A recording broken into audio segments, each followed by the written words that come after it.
everyday life issues, broken down to help you build your own opinions on the issues that matter most. Coming to you from Austin, Texas, this is The Deciding Factor with your host, Alton Hill and John Herzog. Hey everyone, thank you for listening in today. Today's show is going to be all about gun violence and all the laws that pertain to it. So we actually have a special guest with both me and Alton, and it's actually one of my friends that I've used in the past. And his name is Dr. John Huber. He is the chairman of Mainstream Mental Health, as well as a mental health professional and university professor that has been in mental health for over 25 years. He actually is a clinical forensic psychologist as of today and is participating and working at 2 different long-term acute care hospitals. He also taught at Texas State University. He was both undergraduate and graduate there. He was also featured in the Huffington Post, and he has a slew of shows. He's a weekly contributor to American Trend TV show since October of 2017, which sounds like it just wrapped up.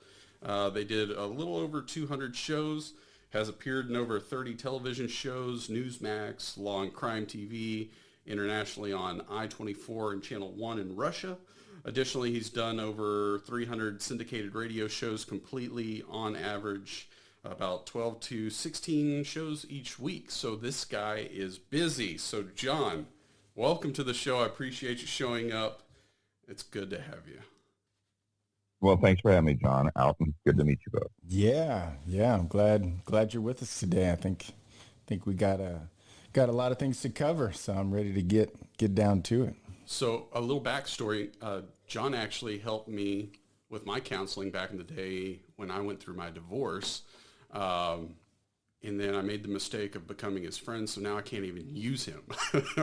So shot myself in the foot. But man, overall, he started mainstreammentalhealth.org, and that has just blown up. He's been busy. You're constantly going back to New York, every week, every other week? No, about every month. But with the shelter in place, the stuff's been shut down, and so I did get to Seattle, and got back from Seattle 2 days before they sheltered in place here in Austin. So it is some crazy stuff. But yeah. Through this whole process, you've even made some really cool friends that are up there. You got some. Well, yeah, we all put our pants on the same way though. So it's just grinding through stuff, and the more you do, the more you get to meet people, and it just it's funny. I hear all these overnight success things, and nobody ever knows or remembers the 20 some odd years they put in ahead of time to have that overnight success. So yeah, 200 shows on average, 17 a week. That's a lot of shows. Yeah, so Mainstream Mental Health, you started that back in 2015? Yep, that's what it was. And you've had a few comedy events. You've been on radio, done podcasts. You did Dr. Drew recently, right? I think since 2016, I think I've been on a show 4 times. Yeah. Wow. Talked off the air a couple of more times. And, yeah. That's super cool. So tell us why mental health? What kind of attracted you to that and has kept you going and kept you motivated to, be out in the forefront, right? It's one thing to be counseling people one-to-one, but then it's a whole nother thing to, really be trying to push that awareness. What's your why? What's the motivation? I got privileges at a couple of hospitals, the long-term acute care hospitals that I go to, and I still have privileges at. And I would get these orders from the doctors to go work with the patient. And, they might be having an amputation. They may need competency about, they're not making good medical decisions, and they want it to have them evaluated to see if they're in their right mind. And Like I'd have people who would say, "Oh, I'd rather die than have my foot amputated." And, we don't amputate unless it's going to kill you. You have gangrene or something like that is we can't fix. We don't have any medicine to stop gangrene. If you get that, the only thing we can do is excise it. And if it's down in your bone, in your foot, in your ankle, there's not much you can do about that except for amputate. And I've had people, 35 years old, I'd rather be dead than not have my foot. And they're thinking, of movies like, the doctor who comes home and his wife has been killed and they frame him and all this kind of stuff. Harrison Ford played in one version of the movie, but they think of those big old plastic prosthetics. I think the movie was The Fugitive, whatever, but we're not that way anymore. I mean, we have some amazing prosthetics, and unless you show people or outright tell them what's going on, nobody would even notice. And it's hard to imagine that, but that is the truth. So I've had to deal with some of those people, and luckily I have not, anybody who's been referred to me so far for an amputation has not died. We've been able to convince them that life will be worth living, even though you're missing an arm or a leg or both legs. And it's kind of good to feel that way. But what happened is, I start going to see these people, and 90% of them have this idea of mental health that it is something because they're broken and that they're wasted and there's nothing left for them in this world after that. And so they get angry and mad and they're scared and they start yelling and cussing at me. And it's really interesting to see a 85-year-old grandmother who's maybe 85 or 90 pounds, totally dripping wet, and start cussing like a sailor because they're afraid of somebody saying they might have depression or anxiety.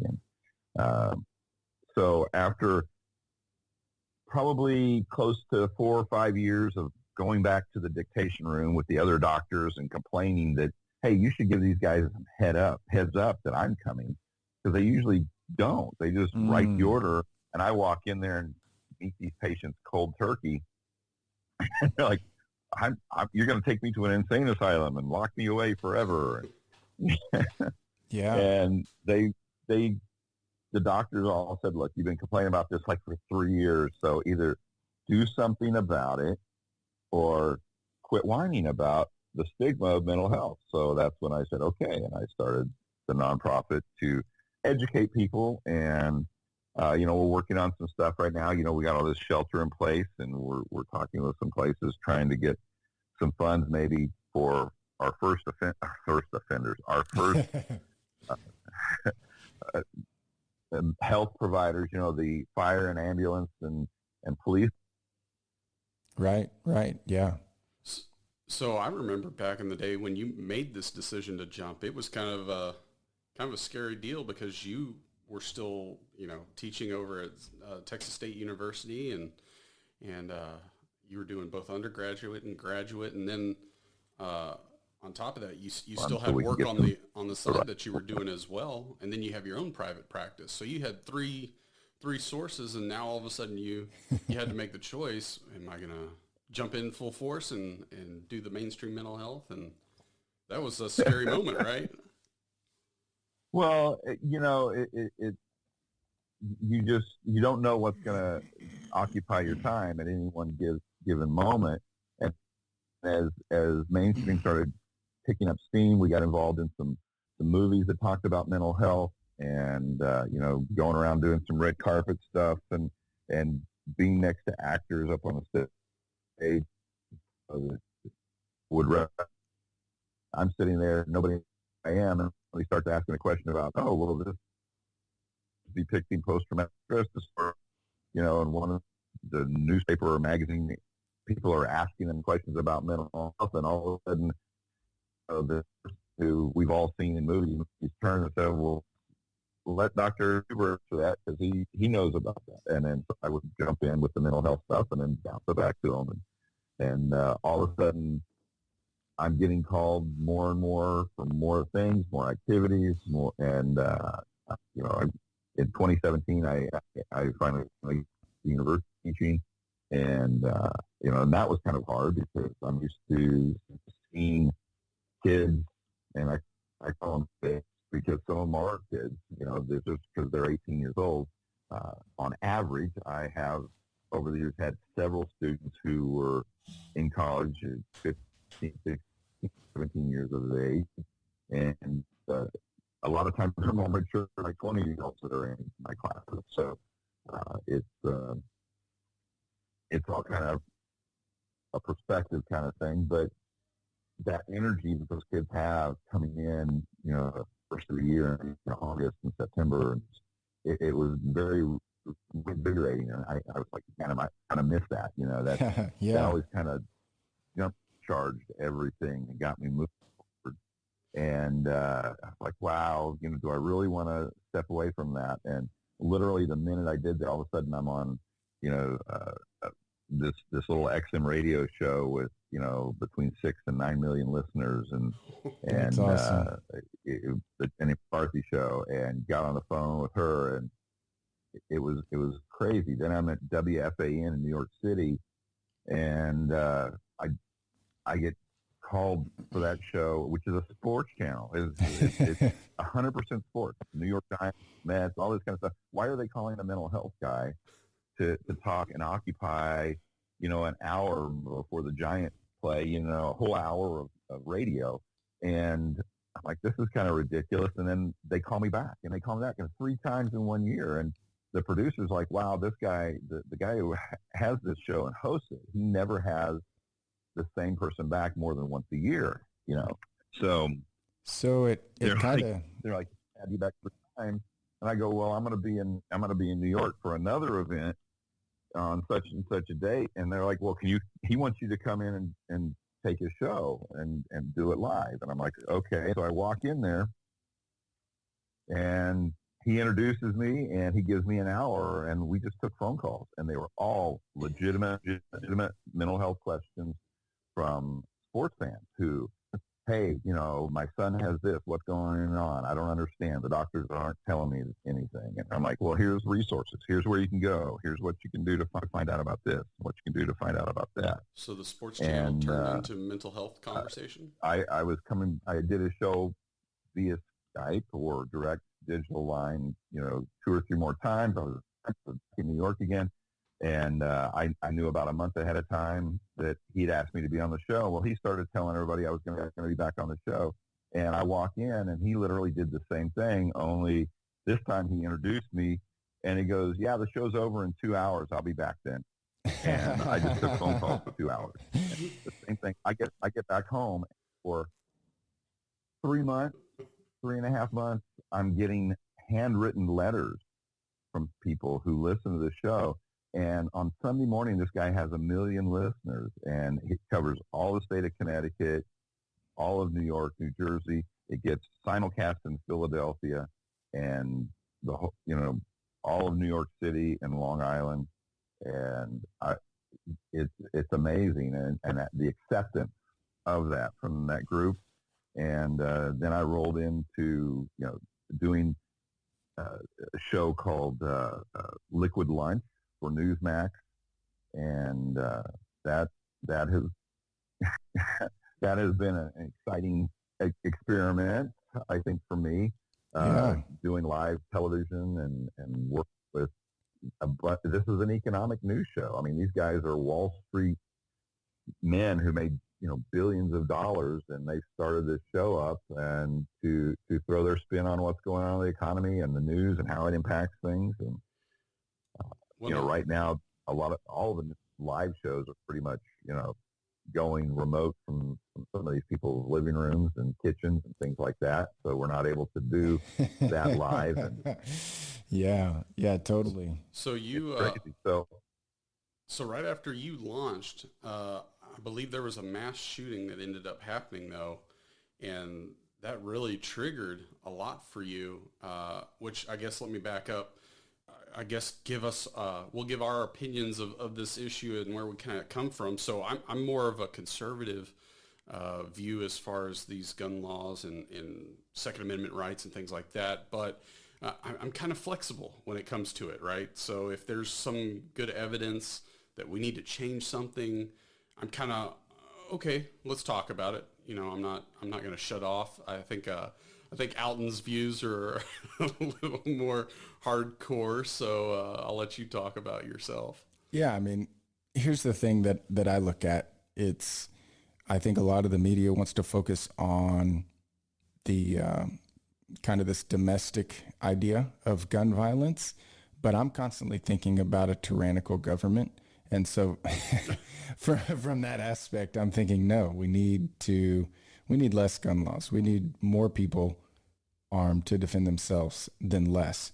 But I'm super excited to hear, John, some of your take from some of the more recent red flag laws, and you as an expert, as with mental health and PTSD and some of these other things, and your decades of experience with different patients, kind of how you see these laws playing in, and are they, overstepping, or are they making our nation better? Like, where are you coming from on that point? Well, I think there's a whole lot of things to consider, and it's a complex issue, but it boils down to, we have the Second Amendment that says we have the right to defend ourselves, essentially, and that, that Second Amendment also applies to knives. I mean, and the state of Texas just, dropped pretty much all restrictions on knife length, blade length, and stuff like that because of that interpretation of that. But what we look at is, it was there to defend against a tyrannical government. We've already covered. You covered that. I agree with that. And according to that, any weapon the government should own, citizens of that country should be allowed to own them as well, so you can have, a legitimate defense against that potential tyranny. And, we might go on and talk about how, the shelter-in-place orders, these edicts, are borderline tyrannical. They've destroyed our economy. We went from virtually 0% unemployment to 20% unemployment, and we know for every percentage point of unemployment, we start risking more and more lives, and unemployed people have no access to health care, and that increases the death rate. And at this point, at 20%, the deaths associated with people being unable to afford basic health care, like their blood pressure medication and things like that, are going to far exceed the death toll we're going to have from the COVID-19, based on the numbers we've seen at this point. So gun rights are part and parcel to that freedom of speech there, and that ability to stand up and defend ourselves. In fact, a lot of feminists won't like this, but the reality of it is, until we had guns, women did not really have a voice in this world, because, go back historically, men were stronger, and during caveman times, if you wanted an attractive woman, you would go and beat up their man and drag the woman off, and she was yours until somebody beat you up. And you had to physically defend yourself. And then we got into using sticks and stones, and of course, drink overruled everything at that point, and it continued to grow that way, whether it was with swords or jousting. It was the strong. So women were in a subservient position forever until we got to this point where you had weapons that were small enough that the average woman could pick up and defend themselves. And all of a sudden, guys couldn't walk in there and make women do things, because you had that gun out there. You leveled the playing field. And now women have the right to vote, to own property. Everything that a man can do, a woman can do. And for the most part, I mean, it's still, there are places where, men take their shirt off and walk around without a top on, but women can't. And, that may actually be changing. I know in the city of Austin, if a man can take a shirt off, so can a woman. Yep. There are some other places like that here in the country. They're slowly building that way.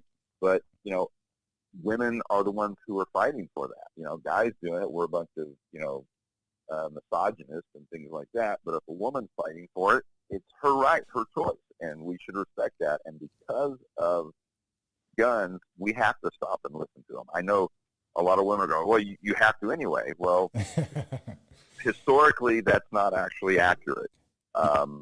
So we can look at the history of mankind, and guns have given women rights. And now all of a sudden, they're being blamed for all these murders and all these deaths. And it's kind of like saying that the alcohol company is liable, that the alcohol is causing these people to go out and get behind the wheel of the car and kill people. And or the Ford should be sued because, you know, somebody got drunk in their car and drove and hit a school bus and killed some kids in a school bus.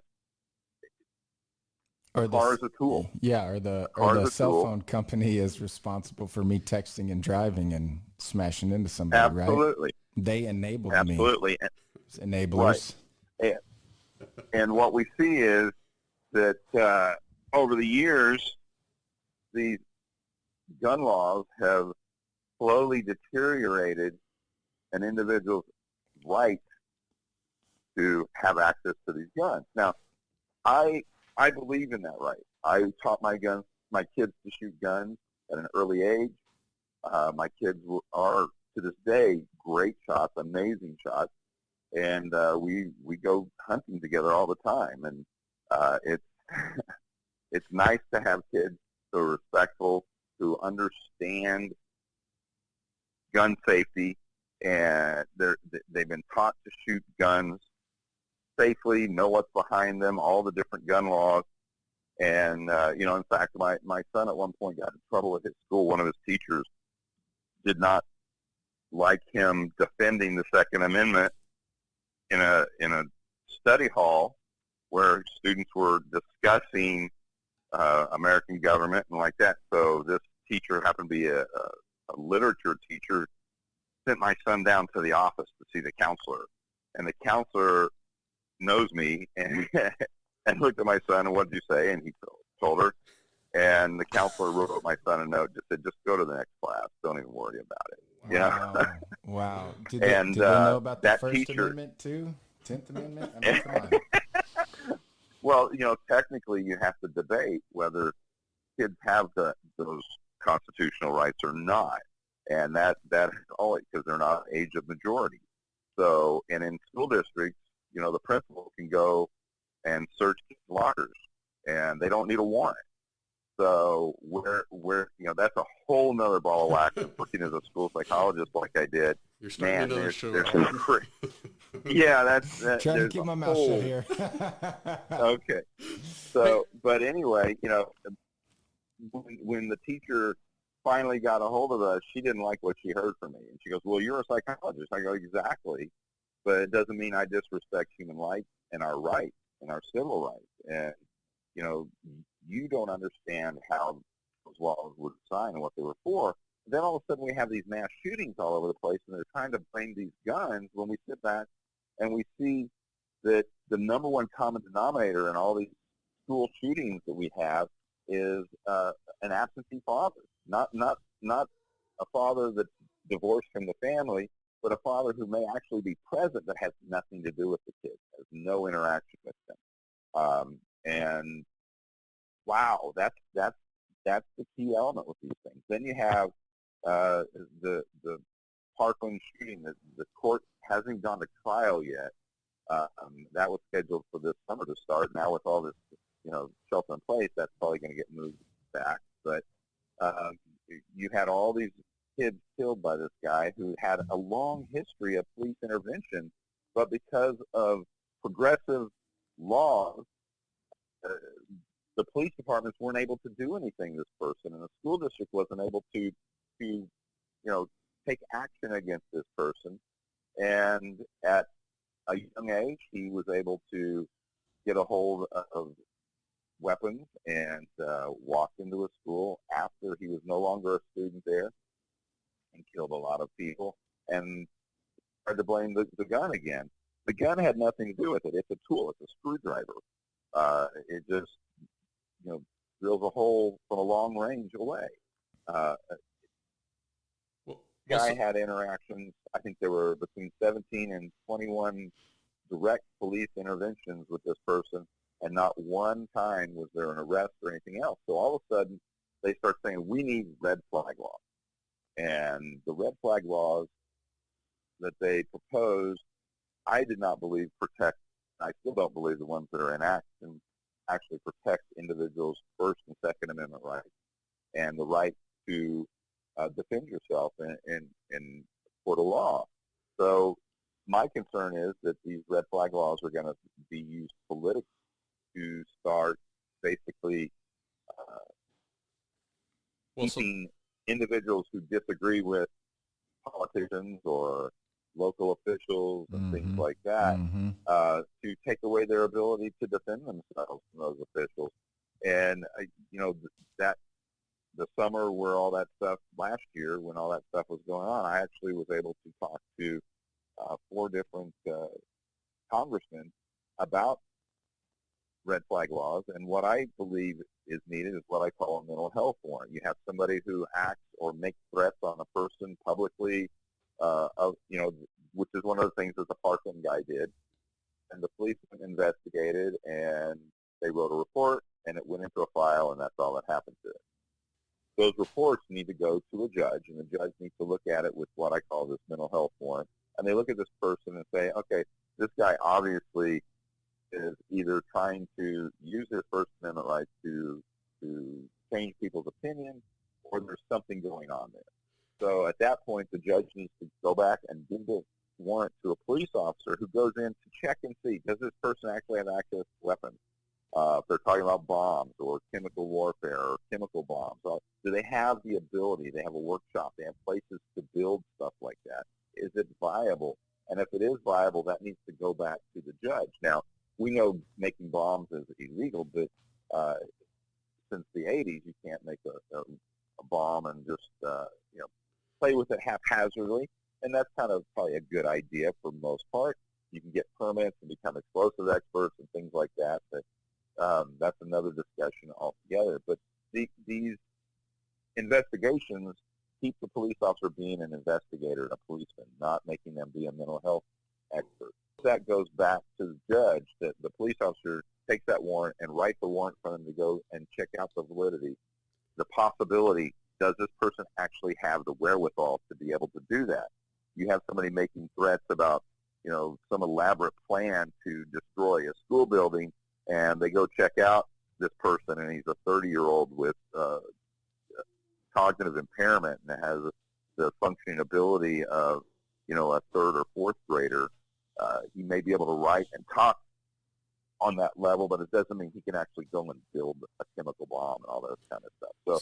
So that would go back to the judge, and the judge would make a decision. Okay, this person has the wherewithal, or they don't have the wherewithal. And if they don't have the wherewithal, then the judge can order some kind of intervention, some supervision, conservatorship, something like that.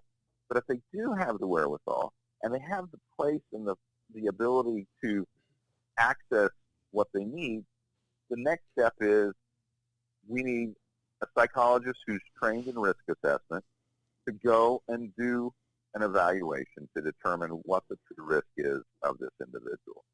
And I'll tell you one thing, there's a lot of mental health professionals who disagree with this, but the reality of it is we're better prepared than anybody else to do that. And there's specialized training, for example, for forensic psychologists. And one of the things they oftentimes, not all of them, but oftentimes get trained in is risk assessment. We know a few things about risk assessment.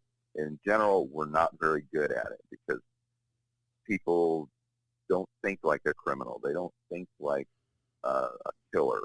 And so you have to start looking at statistics and numbers and doing things like the psychopathy checklist and all these different intervention testing material that we have to identify these things. Now, I had a contract with a county here doing risk assessment for parole and probation people to see if they were safe to be sent back in the general population or if they needed to stay incarcerated.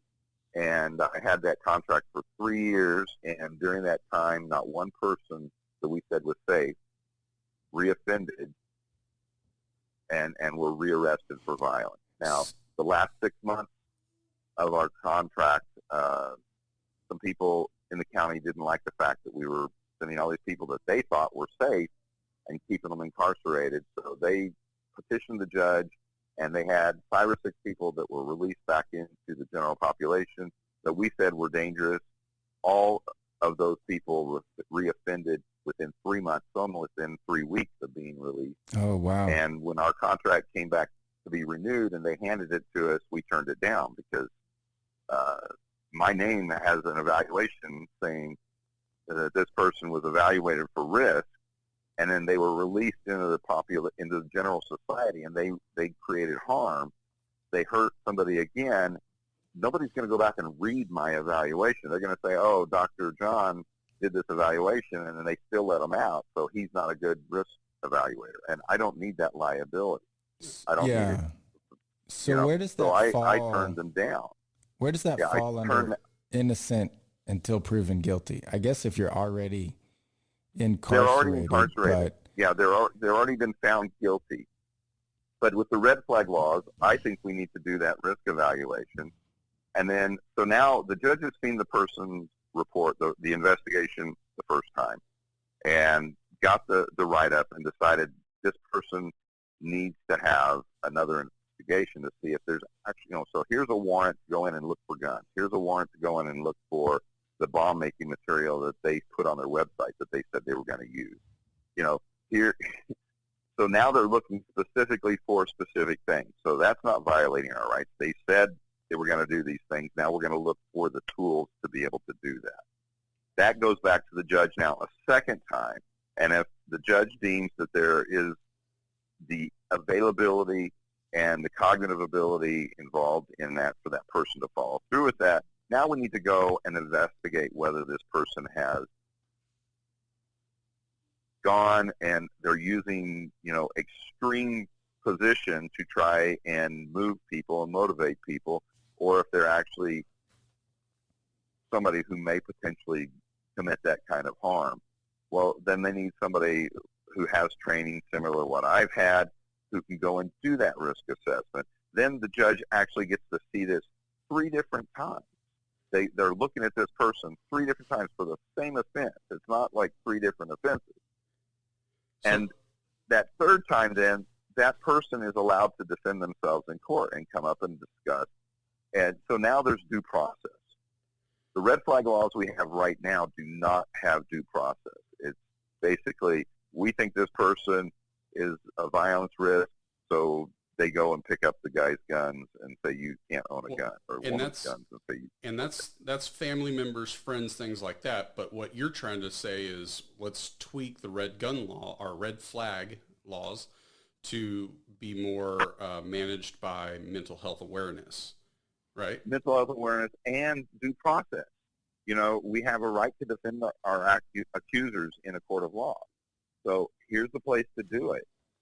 And if you're trying to make a social statement, what better place, what better venue than a court of law where everything is documented and it becomes public information, right? Yeah, and it's different when you're threatening, right? It's different when you're saying I'm going to go and do this versus, hey, right. Alton, that crazy guy, he just said he really likes guns and I think he's nuts. Go take him. That's a different exactly. thing. See, that would never get the first warrant, right? For them to go and see if you have guns. So that would not. But the threatening, that is potential we have to look at. And it allows the police to do something. Go back to the Parkland shooting. They were involved tens of times. 15, 17, 20 some odd times, and all the report was filed into a file that had this kid's name on it. So if they would have had an ability to process and do an actual investigation, they would find out that, hey, his father's ill. His father's essentially an absentee parent, and he's got some mental health issues, that were not caused by anybody. There was some genetic history from what I've read so far.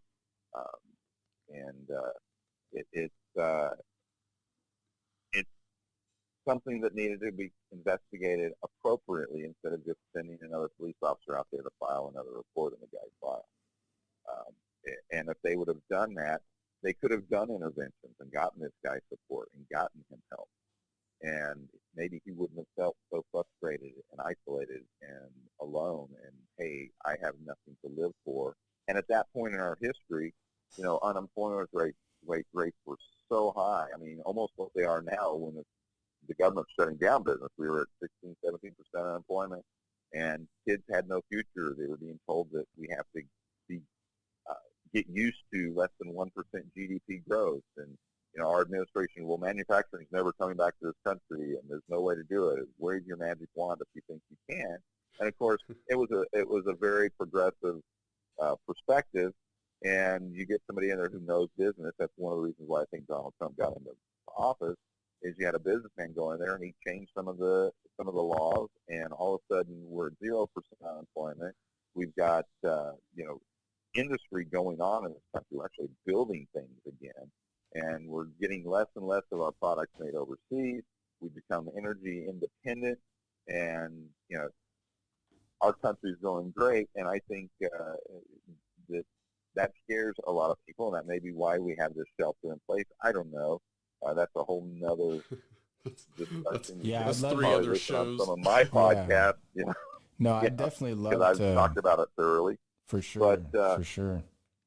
So I don't want people to be able to just say, hey, I don't like that person, so we're going to take away his ability to defend himself. And that scares me because, right now, we have a conservative president. We might have a liberal president next time who decides that he wants to take away other people. Either one of these people in authority can go and take away those rights if it's red flag laws the way they're being distributed and written today. And I'd like to see some due process built into that where people have to prove that this person was actually making real intent as opposed to using their First Amendment rights to make a statement.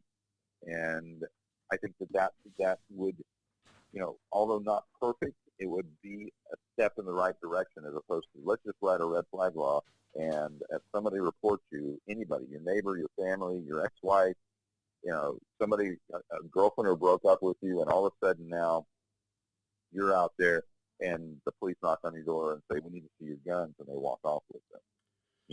Yeah. That's a complete that then takes away your ability to defend yourself. Yeah. So another absolutely.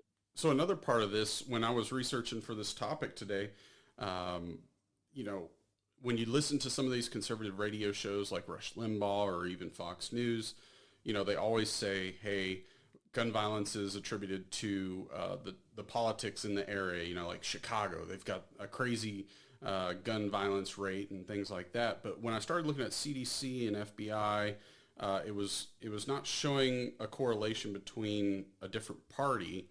In fact, I started finding out that, out of all the gun violence across the U.S., there was actually like 67% of them were suicides, and only 33% were homicide related. So exactly. I couldn't find any correlations with parties, politics, gun laws. It was actually a different. Pretty uniform. I mean, there was nothing right. that stood out. And one of the things that we've had to deal with forever in mental health are suicides. And suicides, if they don't have a gun, they've got a car, they'll drive off a cliff, they'll jump off a cliff, they'll jump off a bridge, they'll hang themselves. They'll stick wires into an electric socket and grab the wires. I worked in mental health facilities. As somebody's on suicide watch. Sometimes we have as many as 3 people watching them at one time, even watching them sleep, so that they don't wake up in the middle of the night and try to kill themselves and nobody's there. What? Wow. And it's a very difficult thing to stop somebody from killing themselves if they make that decision to end their life. And it's not because they really want to die, it's they want their pain to end. And it's a different kind of perspective when you think of it like that. But if somebody wants to die, all the suicide contracts in the world, taking away all the guns, is not going to stop these people from killing themselves. That's what the research shows. They'll find a knife. They'll They'll get up on top of a house. They'll climb a tree and jump out of the tree. In the mental health facility, I've seen patients climb up on the drawers there that they have to keep their clothes because we've taken away their socks and their underwear and belts and anything they can use to hang themselves with. And I've seen them get up on top of that chest of drawers there and take a swan dive headfirst into a concrete floor trying to break their neck. So, if there's a will, human beings find a way. So suicide, you cannot just say that, oh, well, we take away guns and people won't kill themselves. That's asinine at best. They'll find other ways. So in all your research, what other correlations have you found with gun violence and that whole topic? Is it really just mental health is primarily the big one, or is there anything else that you've seen that could change? Well, what we see then, okay, so if we take away suicides, because we know that that's a whole other thing needs to be addressed. So, and gun laws aren't helping people become less suicidal. Right. So let's move the suicides out. So now we got rid of basically 2/3 of all the gun deaths, and let's look at the last remaining ones, and they tend to be issues around gang violence and robberies, that kind of stuff, and domestic violence, and those things make up the majority of the rest of them. Less than 300 deaths a year are attributable to these mass shootings, the school shootings, the disgruntled worker shootings, that type of stuff. Well, it isn't like 12% of all of gun homicides actually accidental, like you accidentally shot your sibling with a hunting rifle, or things like that. I think that's high. But there is a percentage of that, and that's education. I mean, that's why I started teaching my kids at a very young age, and they've never gotten toy BB guns or anything else like that. So I don't want my kids to think any kind of a gun is a toy. So I think BB guns and toy water guns that look like real guns are not appropriate, in my opinion, for toys. Use your finger and play the politically incorrect cowboys and Indians and that kind of stuff all you want. But when it comes down to it, you've got kids that are interested in playing those types of games. You need to educate them. And when they realize the lethality of those weapons, it changes the game, And gangs, for example, who can drive by and shoot up a building and hope they kill somebody on the inside, they don't get to see the real consequences of what they're doing. Well, I think we need to bring back hunting in this country. Hunting is about conservation of nature. We've gotten rid of most of the predators out there, so we have large populations of game animals that die of starvation during different seasons of the year because there's not any predators to take them out. Predators also go after the sick, so we have populations that get cleaned out because there wasn't that natural gatekeeper that killed off the weak and stopped the spread of some of these diseases and things like that. And I can tell you personally from my own experience when I watched my son take his first deer, and the reality, that hey, he didn't like necessarily the death part of it. He liked the hunt of it, but he also learned a lot more respect for human life because he saw and he felt what that was like, that loss of life.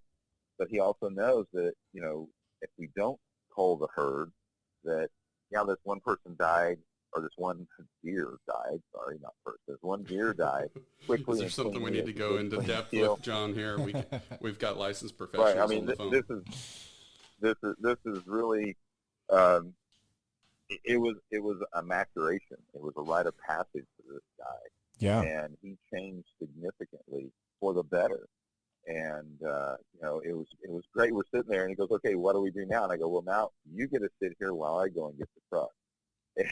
And so, my round trip, 45-minute trip, And he's sitting there at 11 years old with this glorious beast. I mean, it was an amazing animal, and but you know, he was a different person. You know, sitting there contemplating and realizing, we have certain things. We have a deer lease and we watch the deer and we see the bucks, and we know their average lifespan is about 5.5 to 6 years. So we try to wait until that 5th year before we take those animals, unless, like I said, there's sick or maimed animals out there, and then we cull the herd that way. Yeah. Because there are no wolves and pumas out where we hunt, and they're not lowering the number of deer in that population.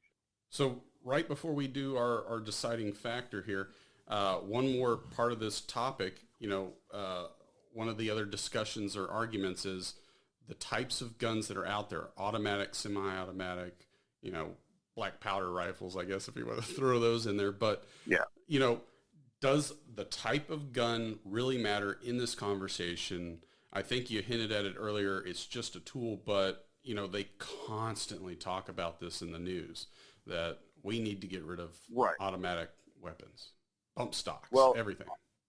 Automatic weapons, fully automatic weapons, you can get as a citizen, civilian. It's between $10,000 and $30,000 the application process for that background check, and for all the FBI stuff, for you to be allowed to be a collector to own fully automatic weapons. Otherwise, we're talking about semi-automatic, and those are the AR-14s. I'm sorry, the AR-14. It's Armalite rifle. It's not automatic rifle, and people misidentify this and call them assault weapons. They're not assault weapons. No military has ever used that in modern history. They use fully automatic weapons. They use weapons that can, you flip a lever on there and all of a sudden do 3-shot burst with one finger pull, or they go to the last one, which is semi-automatic shot, which is one finger, one round. And that's what is available to citizens today. We have them in bolt action, as well as the mechanical semi-automatic, like the pistols, where you just pull the trigger and it ejects the shell casing, and a new round gets put in there, and then it's ready to fire again. The same way with the AR-14. So AR-15, I am losing my mind. AR-15. So does any of that really correlate to any change in gun violence? No, because most gun violence happens with pistols, taking away long rifles. Yeah, and semi-automatic revolvers, even some single-shot pistols that are out there and things like that. But really? Most long rifle deaths are less than 300 or 400 deaths a year with rifles and shotguns are a different beast, but those are very close range for them to be really consistently lethal.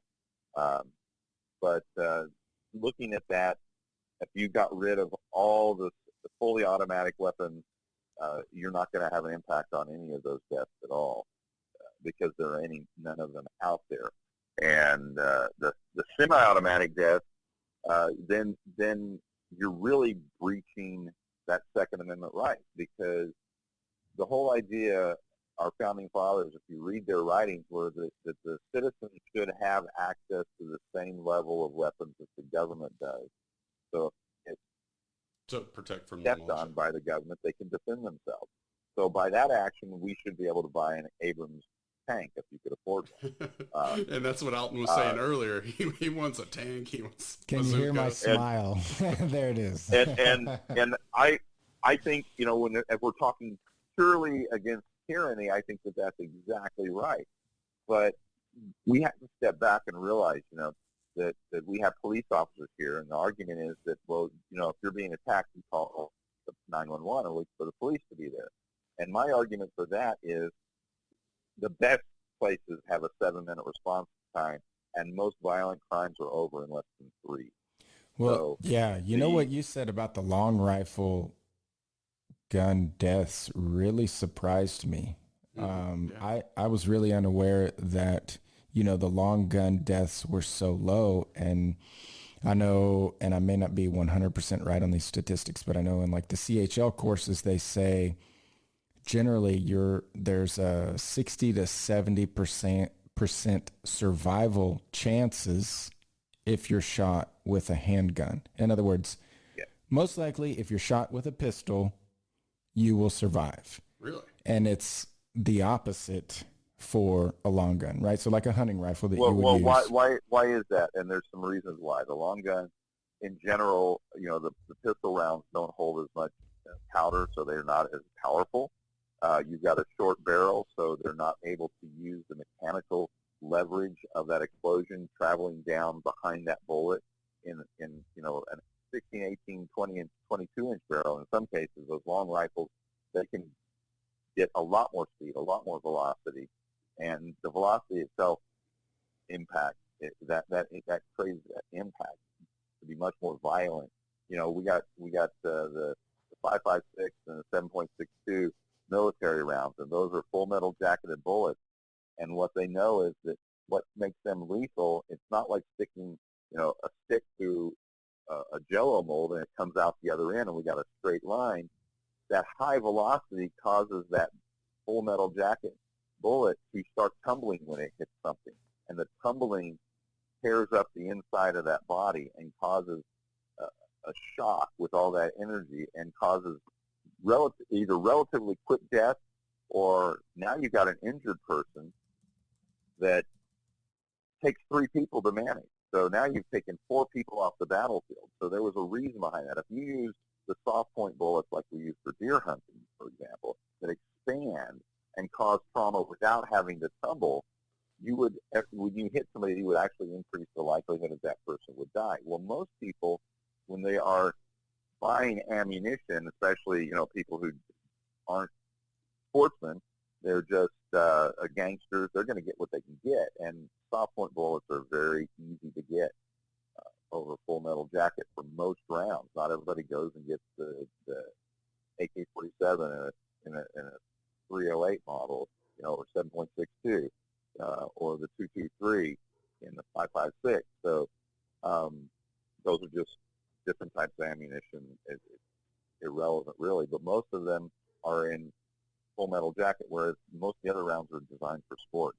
So they have soft pointed bullets that expand and cause more trauma. And then you add on top of that that the bullets going down that long barrel are usually spotted by what? A scope or a very elaborate optical targeting system that makes it more accurate. So instead of just taking your pistol and you shoot at somebody's center mass and they're 50 feet away, the bullet, is going to, in a pistol, be much less accurate for several different reasons, and you're more likely to hit an arm or a leg or the buttocks instead of the heart. Whereas with a rifle, and you've got that long barrel, you can steady it up against your shoulder, you're going to be a lot more accurate, and that's why if you get hit by one, it's not that the bullet is any more lethal, it's that the person doing the firing is much more lethal in their aiming. And, I do martial arts. I'm a 3rd-degree black belt, and we train how to defend ourselves against knives and lots of different things, including handguns. And what we know with handguns is, the research you said is right. If you're a certain number of feet away and somebody pulls a handgun on you, the accuracy of that handgun, plus the fact that most criminals don't go to the gun range and practice all the time, lowers their accuracy rate. And statistically, after a certain distance away, if you run, and not in a straight line, but if you run, you have an 80% less likely chance of them actually hitting you. And then the odds are that it's not going to be a lethal wound when they hit you. Sometimes it's better to retreat. But if you had a rifle or a gun, or the possibility of you having that gun on your person, they're less likely to pull their gun because they are people looking for opportunity. And if you have person who wants a new Mercedes, but they're not willing to go become an attorney or a doctor to be able to buy that legitimately. They'd rather steal for it, but somebody's going to potentially, you know, pull a gun on you. They're less likely to do that to somebody else. So it's important to realize that crime is opportunistic, and if we allow citizens the right to carry weapons, crime rates go down. In the state of Texas, when they instilled the CHL, that first year, violence dropped over 90%. The second year, it dropped another 90% on top of that. Wow. And it has stayed, violent firearm deaths has stayed relatively low in the state of Texas. You look at states that have the fewest amount of gun laws, and they tend to have the fewest amount of gun deaths.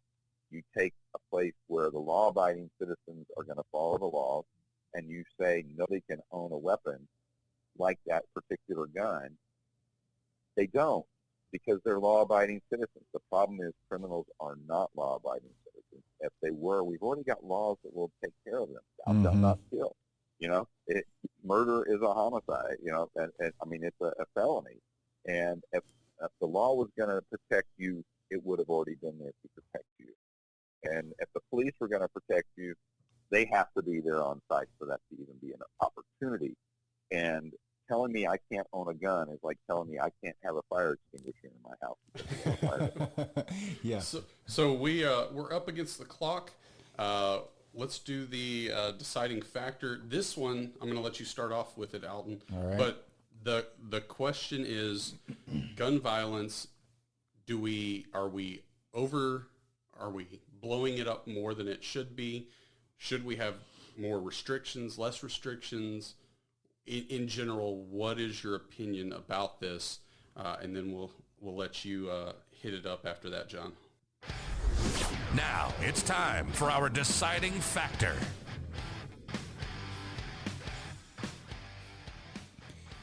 All right. Well, I'll get this thing kicked off then. So, you know, for me, I'm super pro Second Amendment, and I don't know if paranoid is the word, but when you look at history and you look at the genocides and things of that nature for governments, be that Pol Pot or Hitler, I feel like there's always an extreme danger of the government doing silly bad things if they go unchecked. And so for me, that's where I really have to kind of, you know, draw a line in the sand for me, is that we look back at the United States, and in our generation, we're not really thinking about those things. I feel like we're kind of, you know, removed. But then even for me, and this may hurt some people's feelings, but in this little forced stay-at-home government's decision to decide who is essential and who's not, I mean, just that verbiage to me reminds myself that it's the people who are going to keep this great nation moving, and it's not the government. And so while I definitely respect that that there are mental issues, and John, I really liked some of the points that you brought up of how I do believe that we can be helping people recognize and be educated. And I'm super thankful, John, that you're doing this on a, you know, on a huge scale to make the awareness known of what are the real issues. You know, I have a background in engineering, so I'm all in on the root cause. What is the real cause? And one thing that you mentioned, John, was about the, you know, the fatherless concept. And so, man, let's put our efforts towards that. Let's look at helping people instead of me as a citizen saying that it's the government problem and we should take freedoms away to fix problems. No, let's be proactive. Let's be fathers to these people. Let's be made aware of the real issues, and let's treat the real issue instead of, you know, pencil whipping things, you know, writing these laws making people criminals and giving the government, the politicians, more power, and step up America, and let's do our part to be fathers, or to be fathers to the people who don't have them, and let's focus our efforts there. So my deciding factor is that the threat of tyranny is worse than the statistics that we spoke about. And you want to start looking at the numbers. It's I mean, we're talking millions, right? In months and weeks even. So that's where I'm at on this one. Surprise. Surprise. No change much. Surprise. What about you, Well, Jay? I think that you're right, and I think that there's some other things that we need to look at, and that is the right to defend ourselves. And I think that we should be able to do that. We shouldn't have to wait for the police officer to get there to defend ourselves. But I think if we're going to do anything, we need to do, for example, the background checks we have now. People, of course, in politics, they're going to say we don't have them, and there's all these side steps. Well, we found out during the shelter in place, and all these progressive people decided, wait a minute, if I have all these supplies and somebody comes after them, I have to be able to defend myself. So they went online and tried to order guns, and they found out they couldn't buy them. And it made national news. People who thought, that they would never want a gun, now all of a sudden they want one, and they didn't think anybody needed one. And now they felt like there was a reason to have one, and they couldn't get them because the laws were making it difficult for them, and they were upset, and they found out the reality that guns aren't difficult to get legally, and illegal gun ownership is a crime, period. So the laws for that wouldn't change. But what I think we need to do is, just like almost every state I've ever hunted in had hunter safety requirements, that by the time you were 16, you had to have had a hunter safety course, and unless you were hunting with a family member who is 18 or older, who then was taking the liability for that hunting trip. And by the time you're 18, even if you're with a family member, it didn't matter. You had to have that hunter safety course. I think to buy a gun, at the very least, we should have a gun safety course. They don't take long. It's not rocket science. You're not having to learn about physics. You're having to learn about knowing what's behind your target, things like that when you go to fire a gun, and being conscious of your environment. And Common sense. The gun safety, checking the chamber. Even if you saw the person has handed you the gun, check to make sure there wasn't a round in there. You check it anyhow. You always do that. You always pretend like the gun is fully loaded, even when it's not. Basic gun safety should be required before anybody's allowed to purchase a weapon. And, when I go and get a out-of-state hunter's license for Colorado or Oregon or Florida or wherever I'm going to be, one of the things they say is, prove to me you've had your hunter safety course. Mm-hmm. So I got a little card, and I just show them my hunter safety course, and they're like, okay, you can get that now. And I think that should be the same way. That's probably more important than any of the laws out there. Just that little piece of education, and we're going to save a lot of lives that way. I think it should be part of our concealed carry training. It's a very small, time-consuming amount of training that's required, and I think that would go a long way. Our concealed carry people are taught that by I've talked to several trainers, and they all talk about gun safety. That's paramount. They don't want somebody to get hurt because they didn't go over that stuff. Out of personal, I have to be able to sleep at night kind of ethics and morals, Sure. Which is great, and that's amazing that nobody's even talking about that. They just want more restrictive laws, which historically lead to only criminals have guns. Law-abiding citizens are going to follow the law, and they're going to be made targets. And again, going back to criminals like soft targets, I don't want somebody to make somebody else a target. I want you to have the choice to, if you don't want guns in your house, then don't buy the guns. Don't bring them into your house. But don't advertise that your neighborhood is gun-free, because now it becomes a target for violence. Yeah. Other than that, I think it's an individual decision. I don't think the government should jump in, except for a few cases. And if they do, you need due process to go before a judge and defend your position of why those allegations or those statements that you don't need to have a gun or you shouldn't have access to a gun are not correct. I think if we're going to do the gun laws, the red flag laws, there has to be a process for that individual to go back and appeal, go back to court maybe years later or 6 months later, whatever, to say, yes, I've changed X, Y, and Z, so I should be able to have access to my guns now. Absolutely. There has to be a way to reverse that. And if there's not, then we are really chewing away at that Second Amendment, and it's one bite at a time. They're not eating it all at once. They're just taking away a little nibble.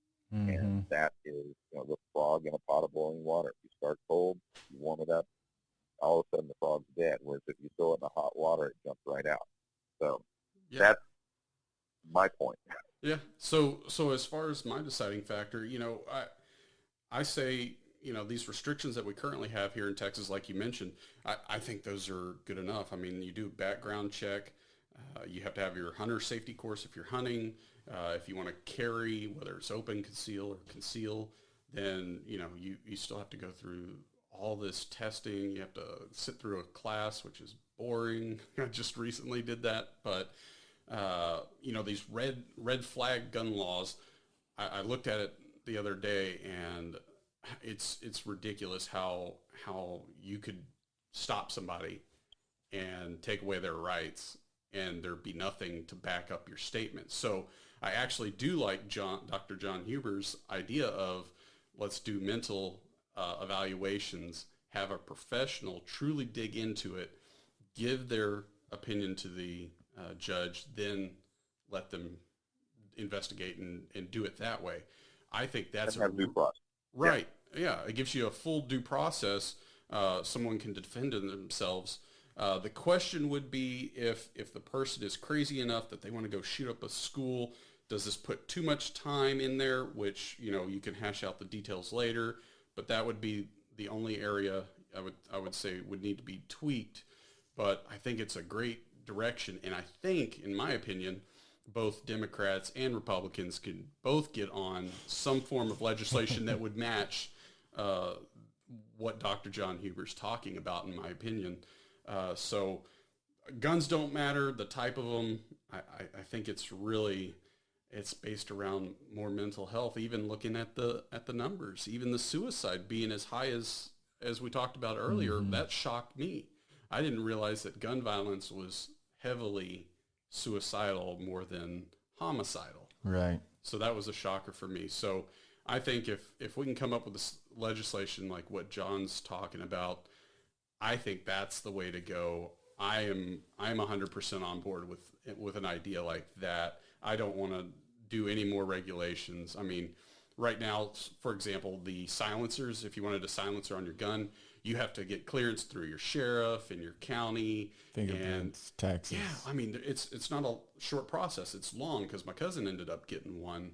But, and then I think you give up certain rights. If there's any suspicion in that area of a silencer being used on animals or persons, they're allowed to come out and investigate, do swabs, things like that. So you're giving up some of your rights on certain things like that.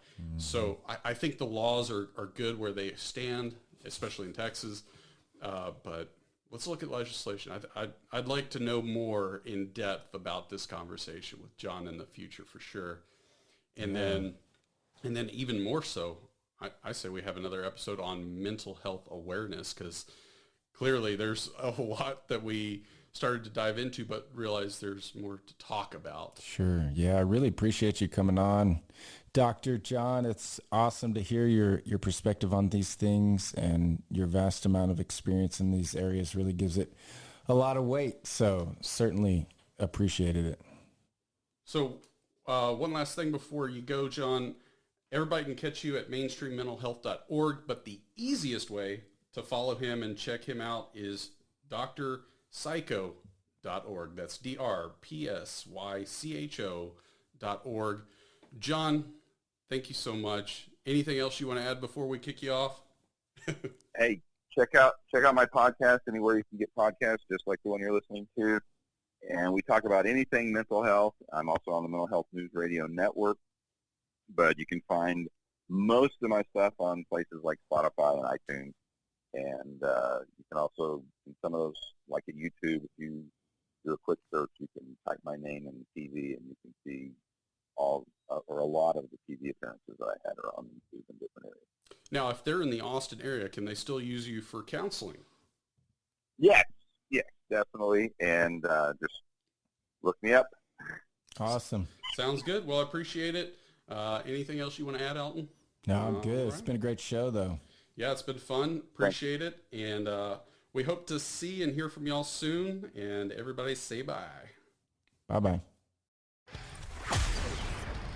This has been another episode of The Deciding Factor, giving you food for thought on real-life issues. Be sure to click, like, and subscribe to this podcast, as well as all your big social media outlets, Facebook, YouTube, and Instagram. Don't forget to check out our website at thedecidingfactorpodcast.com and give us comments and feedback. Until next time, stay safe and remember to keep an open mind.